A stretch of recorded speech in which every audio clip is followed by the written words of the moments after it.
God's house is only if we ride on an airplane. Mm-hmm. So that's how so then I'll be able to get to God, and I'll tell him, God, can you please heal my back cough? It's making me a little sick. That's what I could tell God if I was on the airplane, so I might feel me. Oh, that's that croup. Well, God He's everywhere, so you can tell him right now, and you can pray to him, and he'll hear you. Well, Mom, Mm-hmm. whenever you pray to God, then He starts to heal your bubble and your bad cough. Yeah. Well, I'm gonna pray in my brain. Okay, go for it.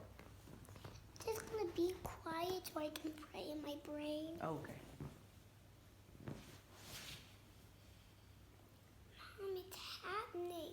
Okay. God is healing my back cough right now. Oh, that's amazing. Mom, Thank you, God. Whenever people pray to God, Mm-hmm. He starts to take your sin from you because you don't want to be me. So that's why God was taking my sin, because He doesn't want me to be bad. Oh. So that's why God was taking my sins away from me. Mm-hmm. I want to be a nice girl. So God took my sins. How nice of him. But Mom, the thing is that God, He's kind of nice to everybody in this world. Yeah, he is, isn't he? I really like God and I love God because He always heals everybody because we like to pray to God. Mm-hmm.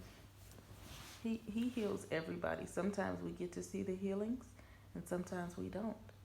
But either way. And sometimes do we get to see God? We get to see what he does. We get to see what he makes. Well, But Mommy, we can feel him. We can feel him. well, Mommy, I don't really feel Him right now. That's okay. I don't feel him right now either. I don't feel His magic, and I don't. Well, God, he doesn't have him. He's not magical, Hollidae. Oh.